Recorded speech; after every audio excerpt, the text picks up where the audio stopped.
lavanderia da Zona Sul aumentou 30%. O que seria uma ótima notícia acabou se tornando um problema. As máquinas de lavar e secar gastam muita energia e a conta de julho ficou 2.000 quilowatts acima da meta. Só de sobretaxa foram R$ 1.106. Depois do susto, o funcionamento das secadoras passou a ser a gás. Mônica pediu revisão de meta, mas não foi atendida. Na última conta, veio a ameaça do corte. Eu tenho 10 funcionários que precisam do emprego, eu tenho clientes que já são clientes da loja há mais de 4 anos, eu não posso deixar de prestar o serviço, eu não posso fechar a loja com a roupa dos clientes dentro da loja e não posso deixar de funcionar, vou ter que abrir mesmo sem luz. A gente vai ter que procurar uma outra medida, talvez uma medida judicial. Mônica e Francisco fazem parte de um universo de quase 500 mil clientes da Light que ultrapassaram a meta de consumo no mês de julho. Se na conta deste mês, que deve chegar nos próximos dias, o gasto continuar maior do que a meta, esses consumidores não terão como escapar do corte de energia.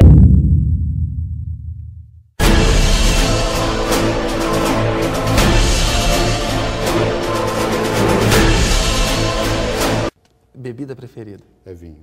Animal preferido? Não sou muito, talvez cavalo. Cor preferida? Azul. Uma mania, um hábito arraigado? Hábito arraigado? Bom, apagar a luz para não gastar dinheiro à toa. Excelente. Levanta a mão, Fernando Henrique é o Brasil que vai vencer. Levanta a mão, Fernando Henrique é o Brasil que vai vencer.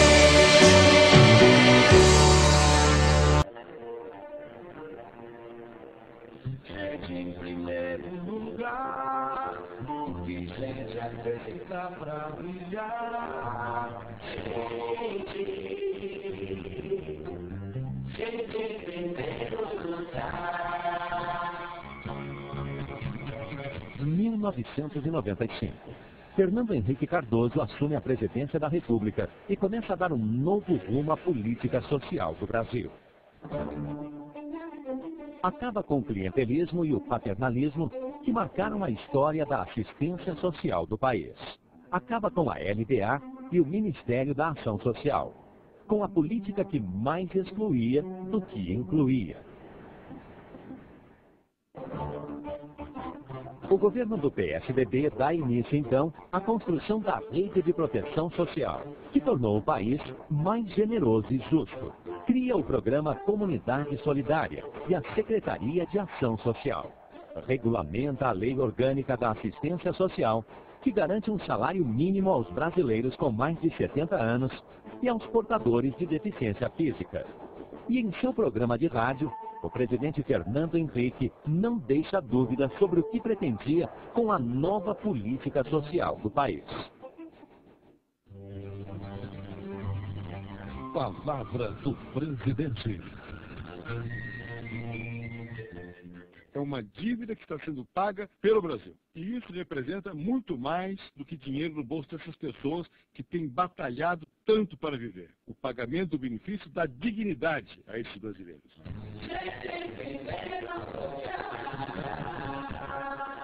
Mais dignidade também no tratamento aos brasileiros da terceira idade, com o fim dos asilos e a criação dos centros de convivência, hoje presentes em todos os municípios do país.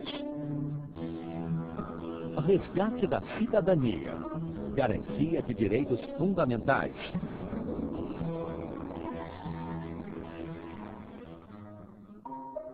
O Brasil também começa a mudar a triste realidade que manchava o nome do país lá fora.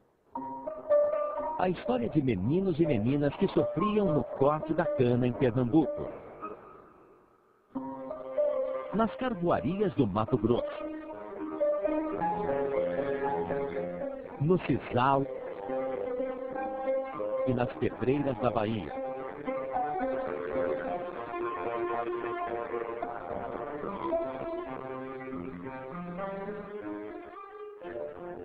Com o Programa de Erradicação do Trabalho Infantil, o PET, o governo do PSDB devolve a milhares de pequenos brasileiros o direito de ser criança.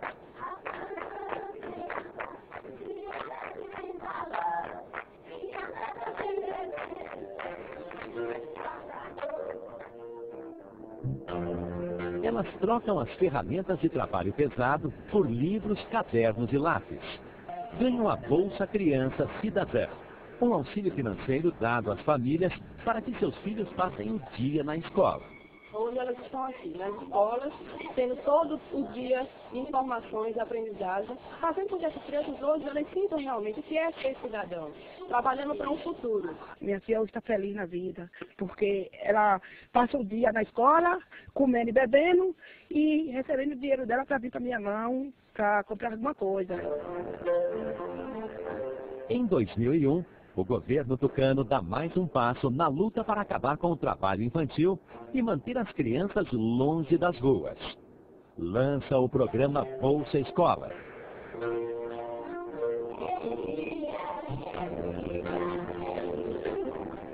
A bolsa, que ajuda as famílias a manterem seus filhos na escola, chega a 5.470 municípios brasileiros em apenas 8 meses.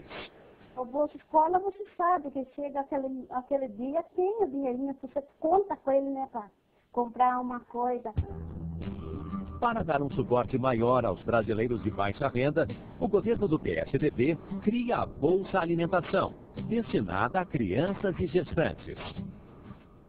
O programa da Bolsa Alimentação, que estou anunciando agora, complementa a Bolsa Escola do Ministério da Educação, que já atende crianças a partir dos 7 anos.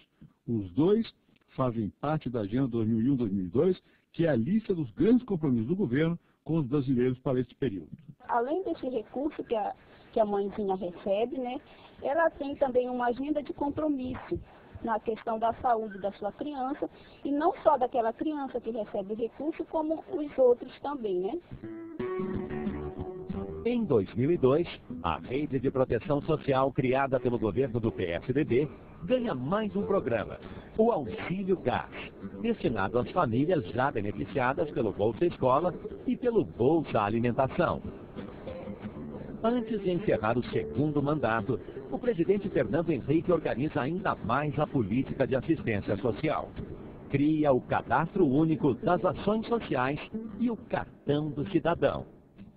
Com o cadastramento único, facilitamos a inscrição nos nossos programas e com o cartão magnético, simplificamos a forma de pagamento para garantir que o dinheiro não se perca no meio do caminho. Para garantir que o benefício chegue nas mãos de quem realmente precisa e de uma forma nova e moderna. O Cadastro Único tornou possível o atual Bolsa Família.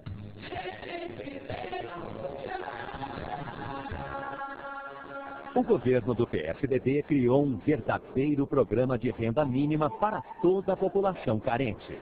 PET, Bolsa Escola, Bolsa Alimentação, Auxílio Gás, benefício para os brasileiros da terceira idade e para os portadores de deficiência. A assistência aos idosos e portadores de deficiência, criada por Fernando Henrique, supera o desembolso do governo do PT com o Bolsa Família. E só perde em volume de recursos para a aposentadoria rural, que Collor regulamentou e Fernando Henrique implantou. O Brasil de hoje é bem diferente daquele que o PSDB começou a administrar em 1995. Está melhor, mas as políticas de proteção social são as mesmas desde 2002. Idealizadas e construídas pelo governo do PSDB, que sempre colocou as pessoas em primeiro lugar. Gente em primeiro lugar, porque gente aceita pra brilhar. Gente.